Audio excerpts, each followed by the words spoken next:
Hello students, welcome to EPG Pathshala program.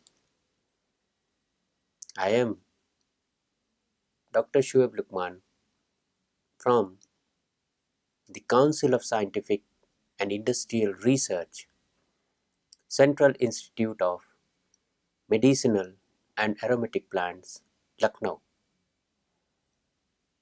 Today we are going to talk on module Lipids Inborn Error of Metabolism, Part 1 from the paper Lipid Metabolism. The objectives of the present module include the understanding of what is actually the inborn errors of metabolism,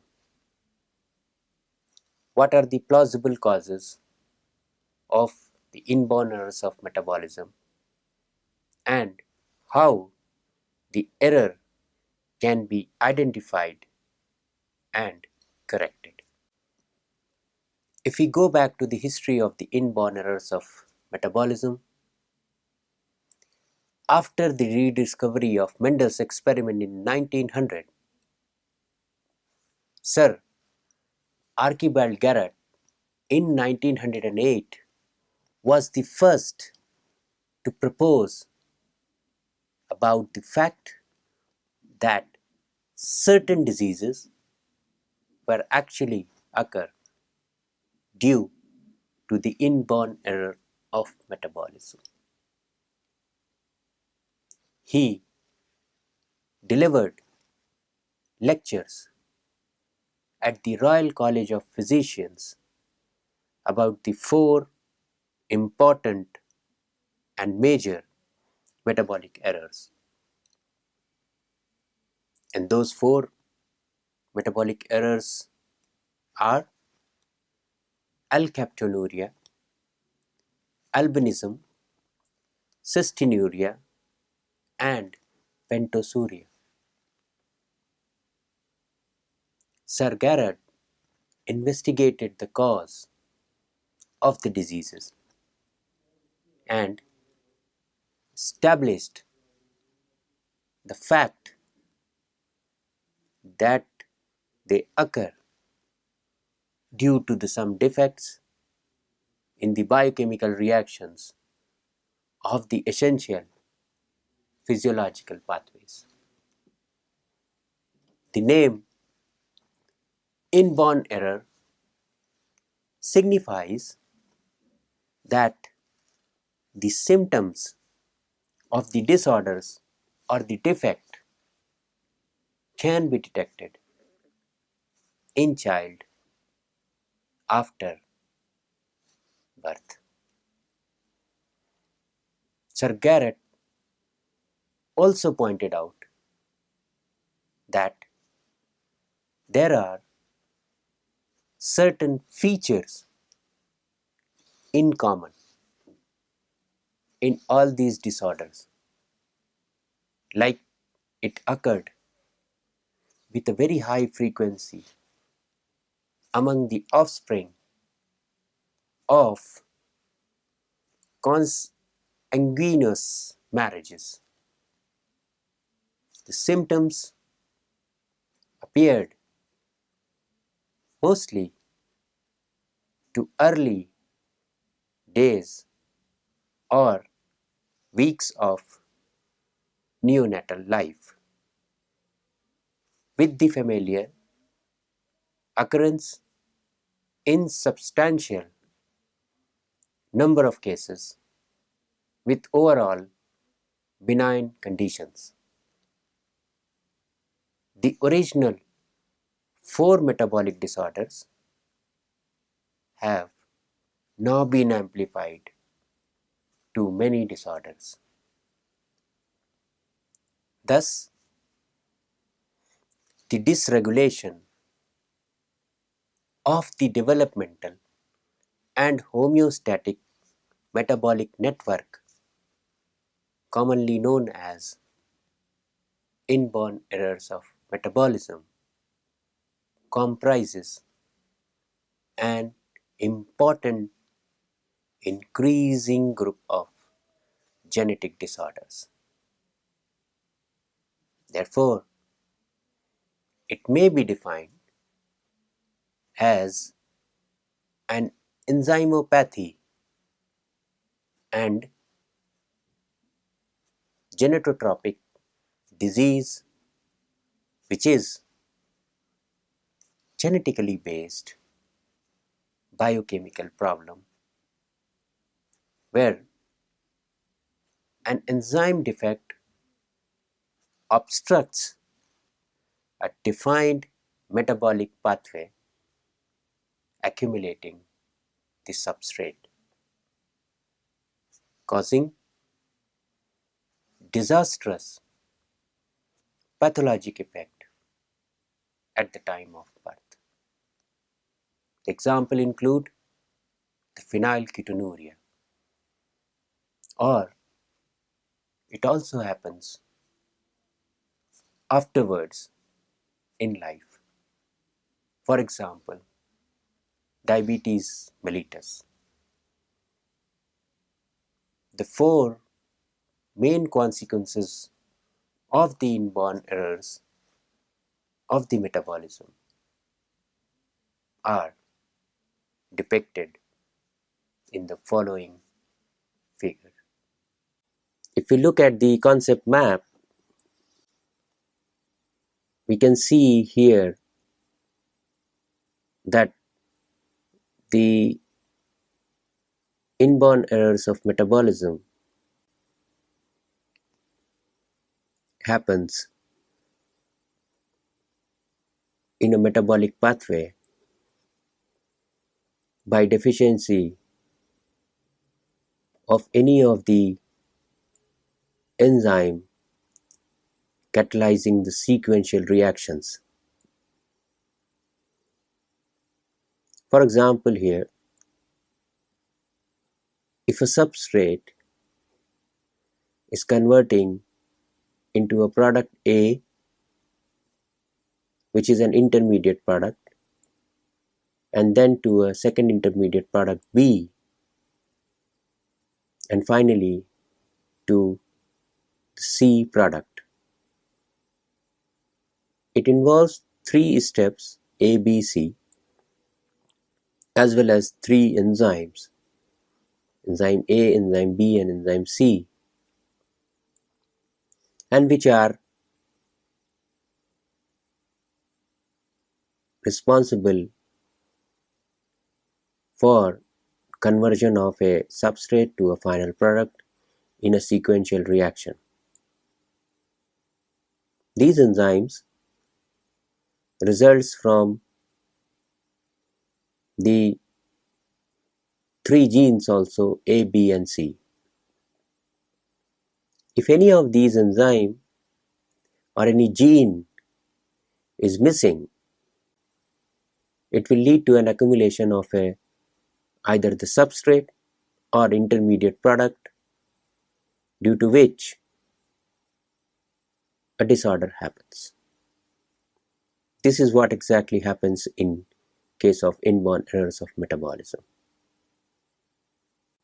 The consequences of the inborn errors of the metabolism. There are 4 possible consequences of the inborn errors of metabolism. The first is the deficiency of the ultimate product of the metabolism. Example here is the melanin in albinos, which is lacking.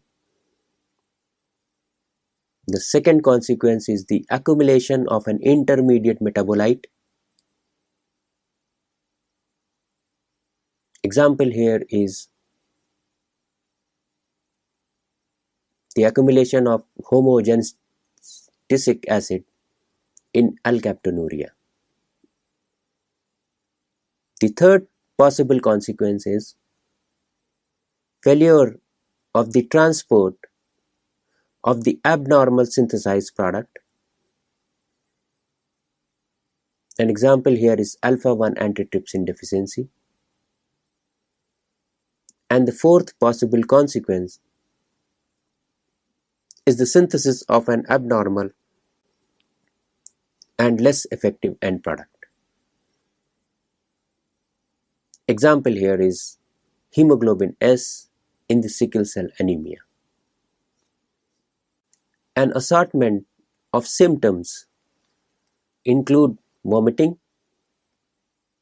diarrhea, seizures, encephalopathy, hepatomegaly, hypotonia, and failure to thrive. The concept of inborn error signifies the aspect of disturbance in the physiological homeostasis. The metabolic pathway is dependent on anabolic, which is the biosynthetic, and catabolic, which is degradative or oxidative pathway, which are balanced. All the pathway dependent metabolic reactions, whether they are endergonic or exergonic, are catalyzed by enzymes. Metabolic abnormality occurs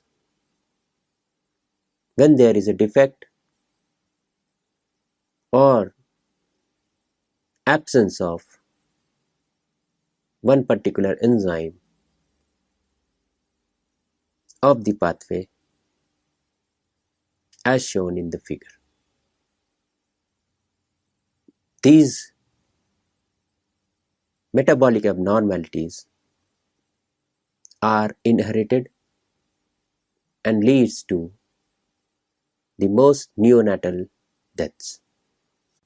In this diagrammatic representation, we can see the metabolic effect of an enzyme deficiency and what could be the probable consequences of an enzyme deficiency. High level of substrate, low level of product results in an elevation in the substrate concentration, results in the metabolite increased, whereas an elevation in the product results in the metabolite decreased. And these, if the enzyme catalyzing the substrate to product is deficient, then other enzymes modulate the effect of other metabolic activity, as a result of which either there is an activation, inhibition, or competition of the reactions in the metabolic pathway. The significance of these individually rare yet collectively an important disease can be traced back to the importance of biochemical reactions as it is present in approximately 1 in 2000 births. and mostly detectable in the childhood. Basically, there are many ways of classifying the metabolic disorders, but when the macromolecules are considered, mainly there are four groups like amino acids, carbohydrates, lipids, and others as depicted in the following figure. In this introductory section, we are primarily concerned with the lipid metabolic disorders. The international classification of inborn errors of metabolism. The 10th revision of International Statistical Classification of Diseases and Related Health Problems, the ICD-10, contains 22 chapters, of which Chapter 4 contains the information about the endocrine, nutritional, and metabolic diseases. As classified by WHO, the World Health Organization, this system codes these diseases and contains information about the abnormal findings, complaints, external causes of injury, signs, symptoms, and/or diseases, and social circumstances.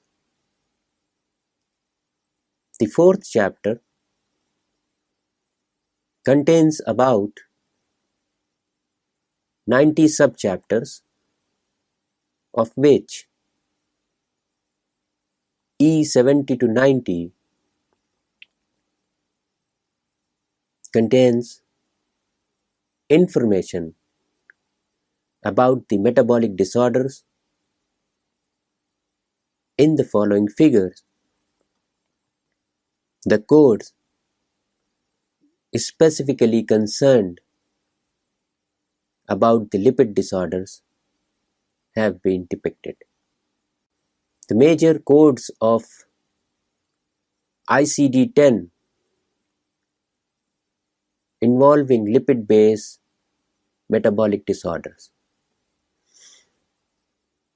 The ICD-10 Chapter 4, which explains about the endocrine, nutritional, and metabolic diseases from the subchapters 0 to 90, especially E71, 75, 78, 88, 1 and 2, contains the information related to inborn errors of lipid metabolism. For example, E71 describe the disorders of the branched chain amino acid metabolism and fatty acid metabolism. In E75, disorders of sphingolipid metabolism and other lipid storage disorders have been explained. In E78, the disorders of the lipoprotein metabolism and other lipidemias have been described. Whereas in E88, 78.1 lipodystrophy, which were not elsewhere classified, have been explained. In E88.2, the lipomatosis, which were also not elsewhere classified, have been described. Here the diagrammatic representation presents the major subgroups of the disorders of lipid storage diseases. On the left hand side, which is a part of E75, the disorders of the sphingolipid metabolism, other lipid disorders. GM2 gangliosidosis disease, like Sandoff and Tay-Sachs, has been mentioned. Similarly, GM2 gangliosidosis, the NOS, which is nitric oxide synthase, adult and juvenile condition, has been described. In E75.1, with classification under other gangliosidosis, NOS, GM1 and GM2 have been described along with mucolipidosis 4. In E75.2, Fabry's, which is Anderson disease, Gawker, Krabbe, Niemann-Pick disease, Farber syndromes, metachromatic leukodystrophy, and sulfatase deficiency have been described. In E75.3, sphingolipidosis, which is an unspecified form, have been described. In 75.4, the neuronal choroid lipofuscinosis disease, like Batten, Wyskowski, Jansky, Kufs, and Spielmeyer worked, have been described. In E75.5, other lipid storage disorders such as cerebrotendinous cholestasis, Van Bogaert, Scherrer, and Epstein-Pullman disease have been described. And in E75.6, the unspecified form of lipid storage disorder have been explained. The disorders of the lipoprotein metabolism and other lipid diseases. Under E78, the disorders of the lipoprotein metabolism, other lipidemias, hypercholesterolemia, familial hypercholesterolemia, Fredrickson, and other types of hyperlipidemia have been described. In 78.1, again, very low density lipoprotein type hyperlipoproteinemia have been described, along with the Fredrickson and other disorders. In E78.2, where mixed hyperlipidemia, broad or floating, Fredrickson, tuberoxanthoma tuberosum, and tuberoeruptive xanthomas have been described. Whereas in E78.3, hyperchylomicronemia, mixed hyperglyceridemia have been described. In E78.4, other hyperlipidemia, familiar combined hyperlipidemia, and E78.5 hyperlipidemia, which is an unspecified form, have been explained. 78.6, which explain lipoprotein deficiency as well as Tangier diseases. 78.8 other disorders of lipoprotein metabolism, and 78.9 disorder of the lipoprotein metabolism, which is an unspecified form has been described. New developments in inborn errors of metabolism. Actually, the therapy of inborn error of metabolism is progressively more promising, even though expensive.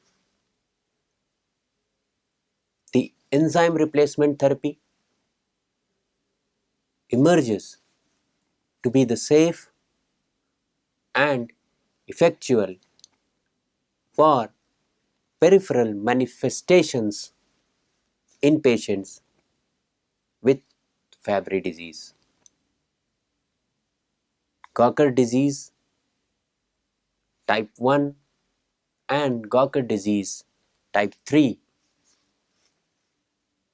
mucopolysaccharidosis 1, which is also called as Hurler-Shea and Shea syndromes, and mucopolysaccharidosis 2, which is also called as Hunter syndrome, mucopolysaccharidosis 6, also known as Marodix-Lamy syndrome, and Pompe disease. Efforts are underway to extend the enzyme replacement alternative for a number of other disorders. Thus, for enzyme replacement therapy has been largely futile in improving the central nervous system. The expression of the lysosomal storage diseases, and putatively due to the complexity in piercing the blood-brain barrier.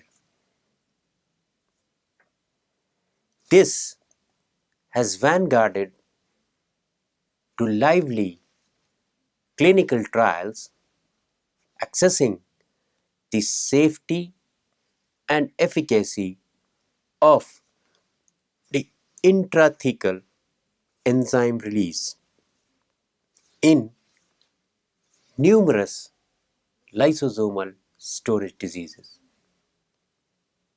The accumulated data indicate that for preventing the progression of CNS systems in neuronopathic appearance of lysosomal storage diseases, including some of the lipidose, mucopolysaccharidosis, oligosaccharidosis, sphingolipidosis, and hematopoietic stem cell transplantation may perhaps be efficient under best possible optimal conditions. Although the longitudinal natural history data are limited,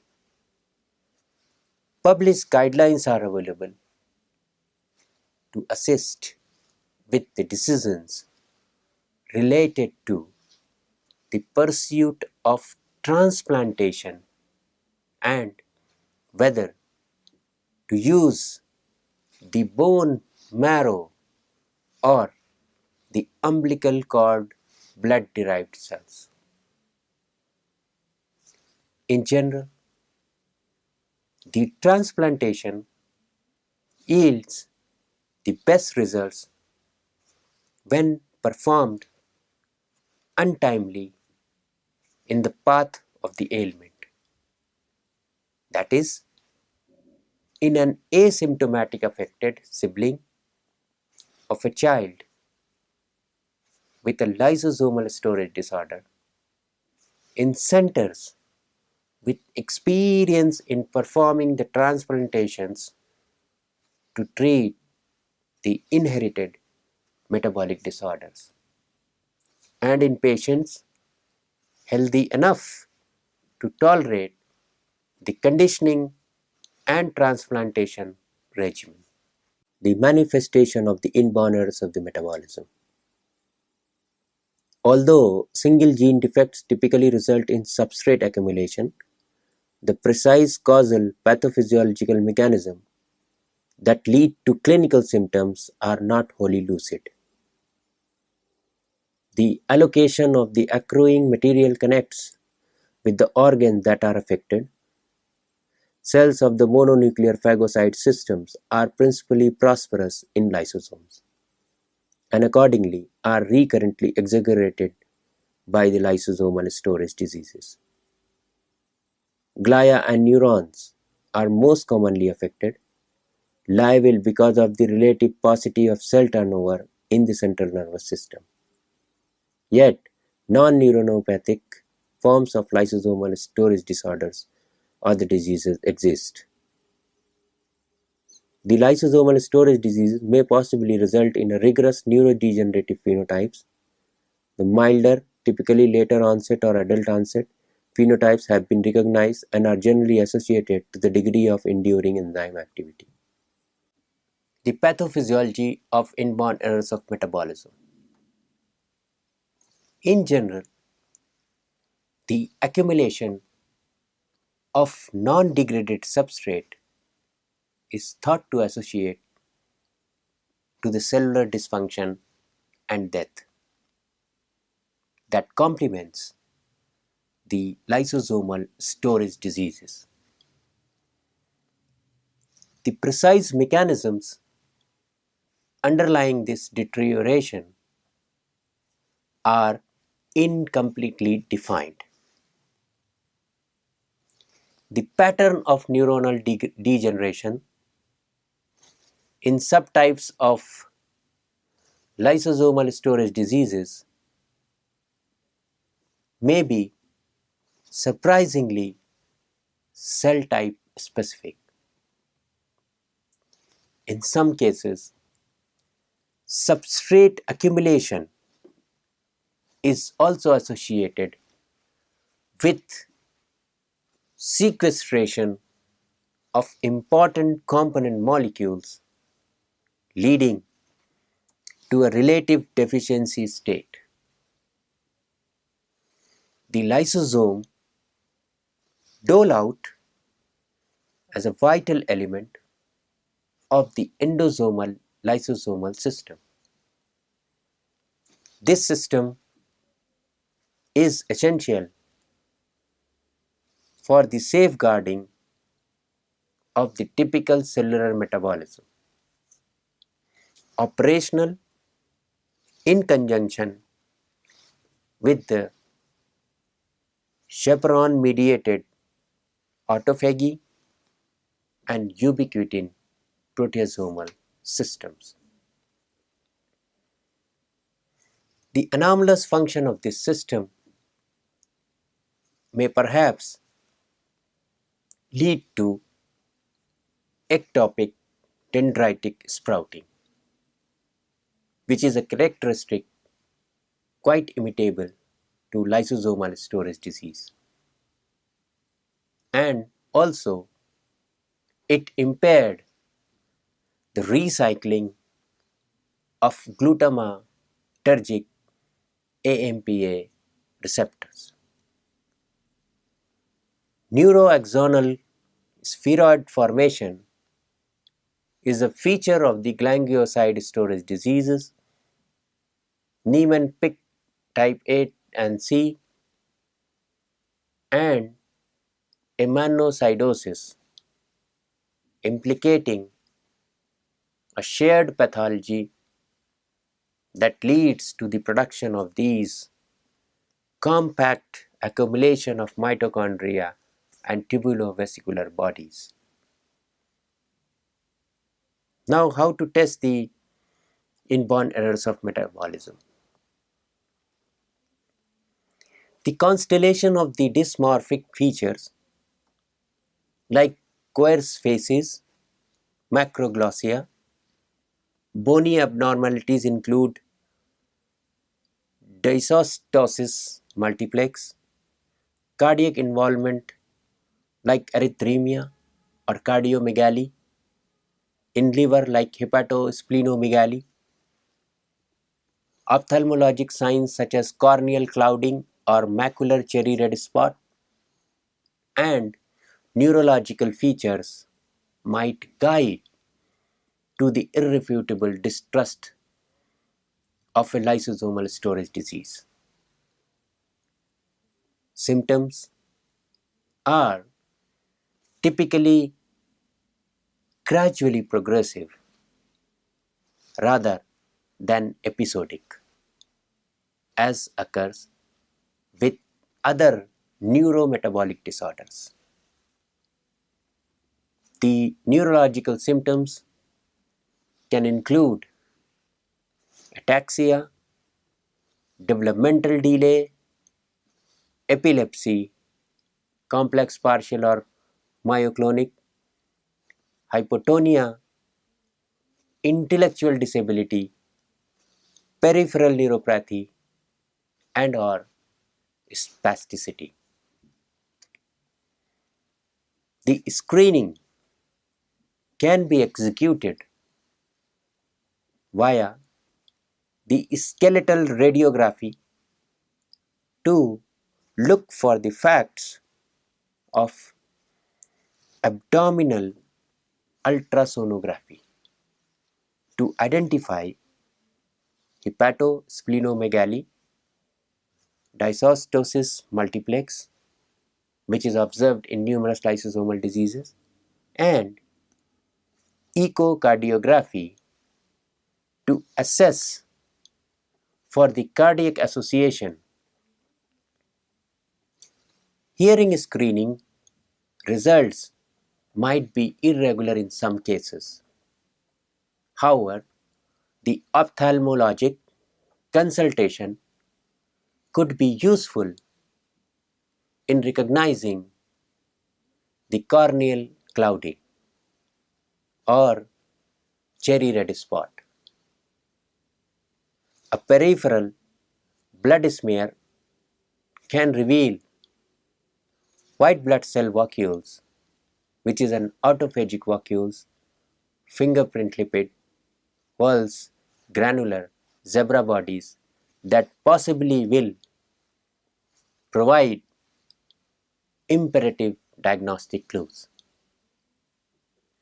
Urine can also be examined for the prominent excretion of the oligosaccharides.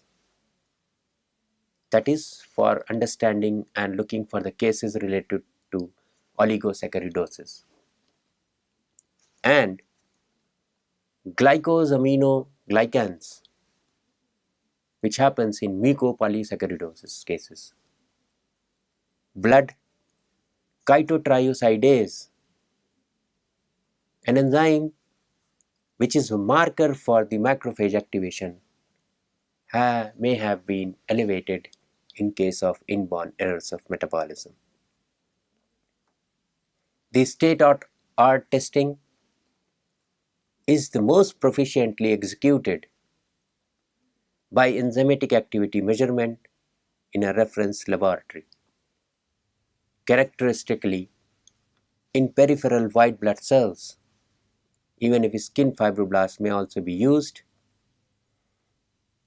For some disorders, the enzyme activity can be measured in dried filter paper blood spots, and occasionally enzyme activity measurement in other tissues such as muscle can have utility. Urine enzyme activity measurement are seldom helpful, although urine substrate excretion can provide useful information. In some cases, The confirmatory DNA mutation analysis may be an indicator for inborn errors of metabolism. The steps in the therapy for metabolic diseases.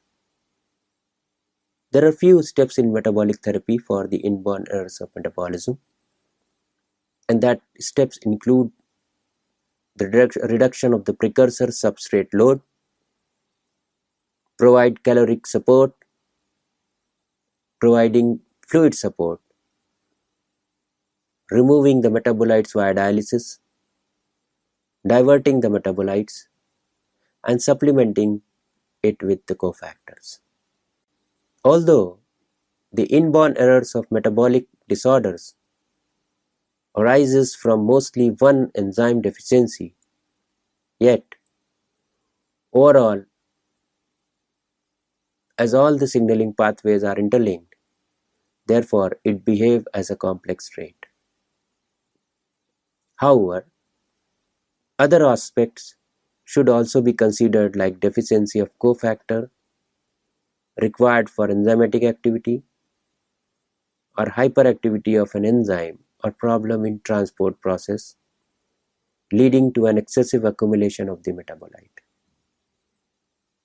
While within a signaling pathway, the concept of upstream and downstream metabolite is also crucial, as an accrual of upstream metabolite can divert the pathway of this particular metabolic flux to numerous side pathways.